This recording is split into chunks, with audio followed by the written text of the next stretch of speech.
Habituellement, le délai entre le début du phénomène de Raynaud et les autres symptômes hors Raynaud de la maladie, ça varie de 1 an à 10 ans. Donc le symptôme d'appel, c'est un phénomène de Raynaud qui s'installe tardivement dans la vie, c'est-à-dire après 30-35 ans. Donc pour en faire le diagnostic, 2 examens simples, la capillaroscopie et la recherche d'anticorps antinucléaires.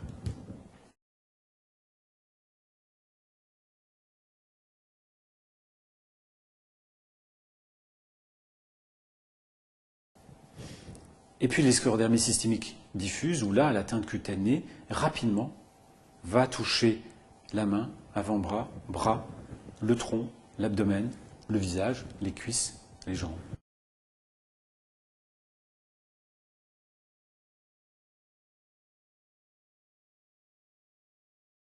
Dans les formes diffuses, la fibrose pulmonaire est un peu plus fréquente, mais nous avons des sclérodermies cutanées limitées ou limitées même sans atteinte cutanée qui font ou qui ont fait des fibroses pulmonaires sévères.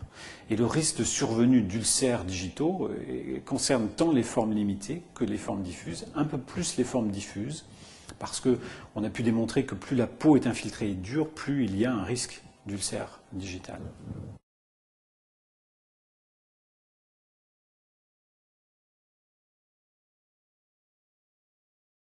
Ces ostéolyses sont assez fréquentes, rarement elles sont aussi spectaculaires, mais elles sont assez fréquentes.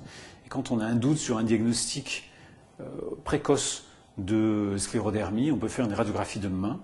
On a 2 signes qui peuvent aider au diagnostic, ce sont les calcifications sous-cutanées, qu'on voit assez volontiers sur le bout des doigts, et puis un début parfois de processus d'ostéolyse avec un affinement de la pointe de la phalangeette.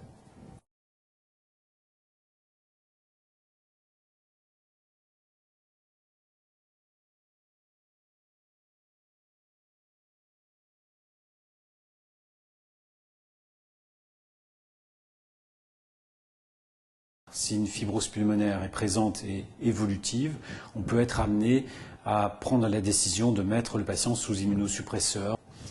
Un patient sclérodermique devient dyspnéique, eh bien ça doit alerter le médecin de famille sur la survenue de certaines complications, dont certaines peuvent être dramatiques. La première à laquelle on pense, c'est l'hypertension artérielle pulmonaire, qui parfois a une évolution foudroyante au cours de la sclérodermie, qui peut s'installer et devenir sévère en 6 mois. Mais ça peut être les premiers signes d'une fibrose pulmonaire. Mais ça peut être le symptôme d'une anémie qui s'installe par un saignement digestif. Donc pour tous ces principes de prévention et ces traitements symptomatiques, on a besoin du partenariat des médecins de famille, parce qu'ils ont le patient au quotidien.